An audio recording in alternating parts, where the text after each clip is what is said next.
Takk fyrir. Ég ætla nú bara að byrja á því að þakka þeim sem að hafa talað hérna undan mér fyrir þessi frábæru erindi. Ég er hérna ennþá innblásnari verði að segja fyrir hönd íslensks atvinnulífs heldur en fyrir fund, þó ég væri nú búinn að spjalla við þau öll og kynna mér svolítið hvað þau var að gera. Mér finnst alveg magnað hvað er mikil nýsköpun og hugmyndaauðgi í gangi í atvinnulífinu og hjá fyrirtækjunum á sviði umhverfismála. Og ég held að framtíðin sem björt þetta lítur svona út og allt passar þetta nú kannski dálítið inn í stefnu og hugsun okkar hjá FA að umbætur og frumkvæði þarf ekki endilega að koma frá ríkinu, það þarf ekki að vera boð og bönn. Ef að fyrirtækin hafa athafnafrelsi og neytendur valfrelsi þá gerast magnaðir hlutir, en innan þess ramma þurfa mann að sjálfsögða að sýna ábyrgð, þá samfélagslegu ábyrgð til dæmis sem öll fyrirtækin sem hafa talað hér að sýna. Þið sem eru hérna árlegir gestir, þið eru farin að vita hvernig þetta virkar. Við fáum hérna nýja fyrirlesara á hverju ári sem eru með eitthvað æðislega spennandi efni og svo kemur alltaf sami gaurinn í lokin og segir ykkur frá starfi félags atvinnurekenda. Þannig að það er komið að því núna og tengingin við þema fundarins er eiginlega bara eitt orð sem er þarna í fyrirsögninni sem er grænt. Ég er ekkert mikið að tala um umhverfismál.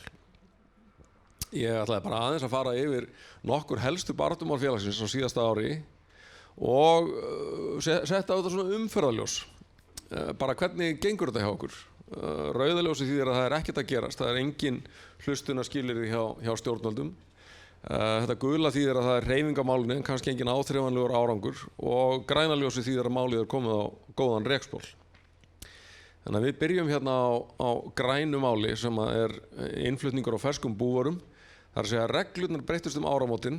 Það hefur ennþá ekki verið neinn innflutningur á ferskum búvörum, þannig að hvorki fólk né fénaður hefur hrunið niður vegna snertinga við íslenskan mat eins og var nú búið að spá. Ég hef reyndar engar áhyggjur af þessu. Ég held að við munum bara búa við meira úrval og stöðugra framboð á mörgum vörum og eftir fáein ár veltum við fyrir okkur af hverju það hafi verið bannað að flytja inn ferskar búvörur og komast að þeirri niðurstöðu að þetta hafi verið svona kannski eitthvað svipað á bjórbannið. Allavega grænt ljós á því. Gult ljós hérna hins vegar kannski á máli sem við erum nú mikið búin að berjast í. Eiginlega allt frá stofnun félagsins árið 1928 hefur þetta verið efst á listanum yfir baráttumálin að berjast gegn tollum og innflutningshöftum og nú er það eiginlega bara eftir á búvörum og blómum. Þannig að það var svona lítill varnarsigur í upphafi ársins að atvinnuvegaráðuneytið féll frá því að skerða einhliða tollkvótana samkvæmt tvíhliða okkar við Evrópusambandið með breyttum útreikningum. Það voru gerðar dálítið umdeildar lagabreytingar í lok árs. Það er sem sagt með að breyta útboði á tollkvótum og heimild ráðherra til að gefa út skortkvóta afnumin. Sem sagt ráðherra má ekki lengur lækka tolla ef það vantar einhverja vöru á markaðinn, heldur í staðinn fast ákveðin tímabil þar sem að innfluttar vörur, sérstaklega grænmeti, er á lægri tollum. Við höfum áhyggjur af þessu að það sé búið að negla þetta svona niður og höfum ákveðnar áhyggjur að þetta verði eins og þessari mynd sem ég tók í Krónunni einhvern tíðan í fyrra þegar blómkálið var búið. En það var þetta komið ljós. Þetta er svona á gulu. Það er smá hreyfing, það er alltaf samtal, það er verið að breyta reglum. Við erum ekki búin að koma því í gegn sem okkur langar til. Við höfum hins vegar lengi þrýst á einföldun regluverks atvinnulífsins og þar er nú bara sitt hvað að gerast. Á síðasta ári var til dæmis farið á fulla ferð við að taka upp svokallað samkeppnismat í bæði ferðaþjónustu og byggingariðnaði á vegum atvinnuvegaráðuneytisins. Við hefðum gjarnan viljað sjá að fleiri málaflokkar sem að heyra undir atvinnuvegaráðuneytið færi í samkeppnismat, sérstaklega landbúnaður og sjávarútvegur, af því að þar eru svona opinberar og æpandi samkeppnishömlur, en það kom kannski ekki stórkostlega óvart að þessari aðferð væri ekki beitt á þær atvinnugreinar. Við bíðum eftir því.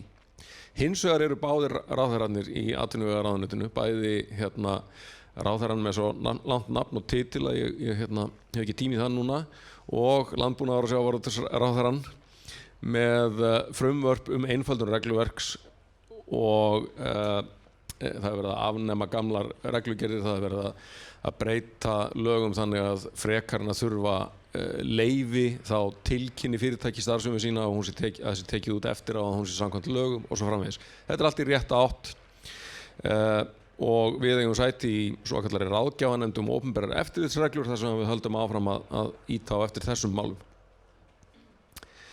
Þetta er líklega það, annað af 2 málum sem ég heyri oftast frá fyrirtækjunum í félagi atvinnurekenda Það eru hin launatengdu gjöld.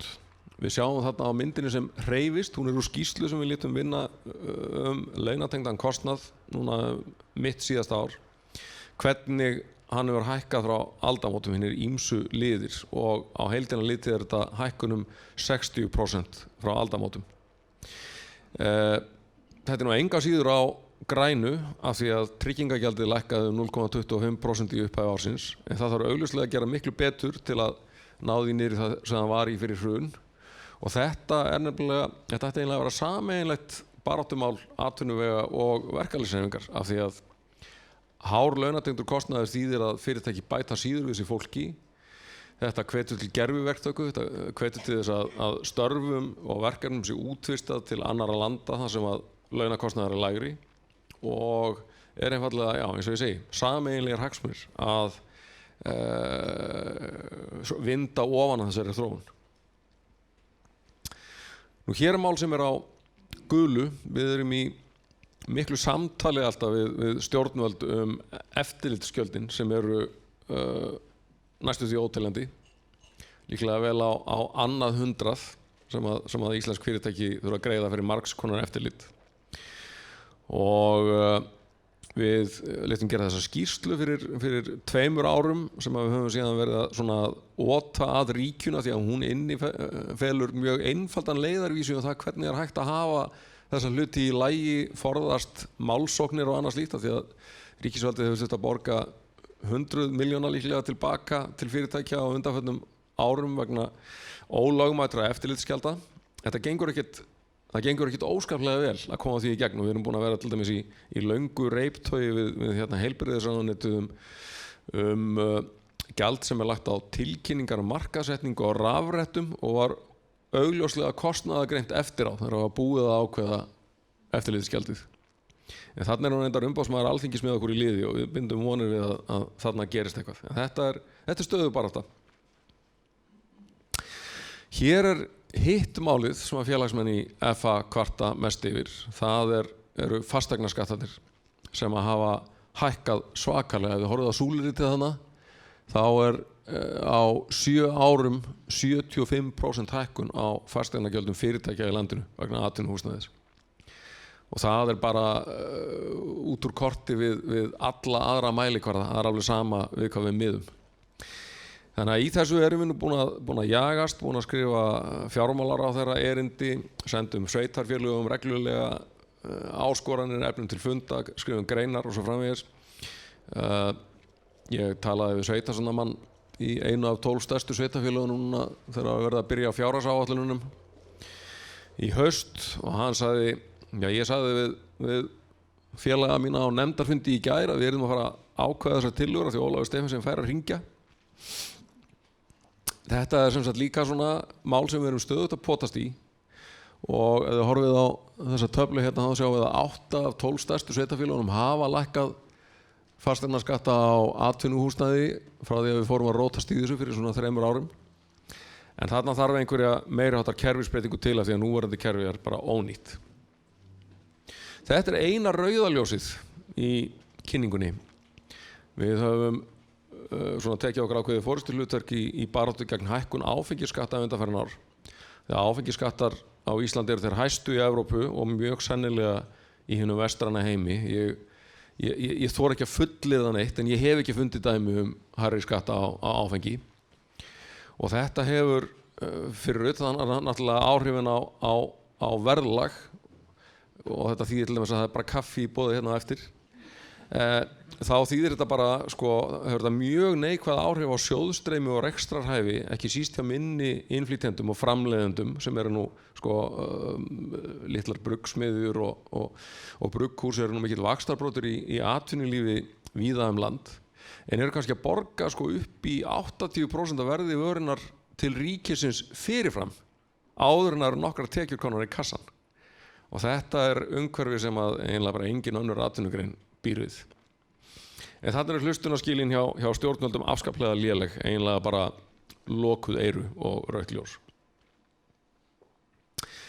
Og hér hefur svolítið gerst.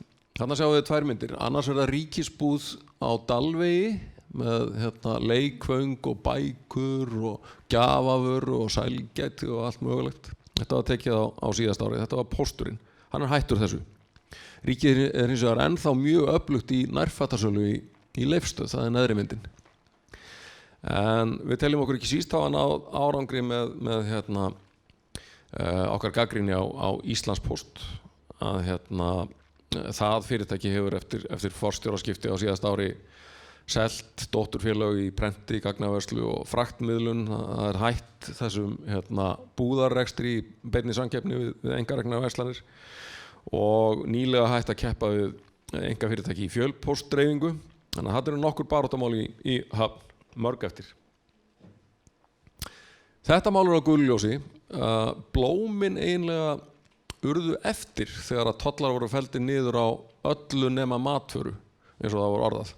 Af því að ég held að við getum ekki orðað þannig að blóm séu matvara, allavega ekki fyrir flesta. Og tollarnir skekkja samkeppni og hækka verð. Þeir mjög gjarnan 3- til 4-falda innflutningsverð á blómum og leggjast oft á tegundir sem er bara ekki einu sinni ræktaðar á Íslandi og eru þar af leiðandi ekki að verja neina innlenda framleiðslu sem eru nú kannski hinn upphaflegu rök fyrir þeim. Þannig að eftir að vera búin að safna liði í blómabransanum og skrifa ráðuneytunum enn eitt erindið, þá tókst okkur að koma af stað vinnu hjá stjórnvöldum við að lækka blómatollana, þannig að kannski verða túlípanarnir ódýrar í krónunni á næstunni. Þetta var mál sem við beittum okkur dálítið í og vorum kannski fyrst samtaka í atvinnulífunni til þess að leggja áherslu á að Ísland stæði við EES-samninginn og leiddi 3. orkupakkan í lög. Það var eiginlega alveg gríðarleg vinna að svara öllum rangfærslunum og bullinu sem var fært fram fyrir almenningi í þessu orkupakkamáli, af því að þessi löggjöf snýr, þessi breyting á orkulögum snýr fyrst og fremst að aukinni neytendavernd. Og það var okkar niðurstaða eftir að hafa skoðað þetta mál að hagsmunir íslensks atvinnulífs af því að rekstur EES-samningsins gengi greiðlega fyrir sig væru allt og miklir til að setja samningin í uppnám út af þessu litla máli. Þannig að við fögnum því að þetta færi í gegn. Og þá held ég hafa nú bara eiginlega farið í gegnum þetta á nokkuð góðum tíma og á ekki annað eftir en að afhenda henni í Elínu hérna keflið aftur.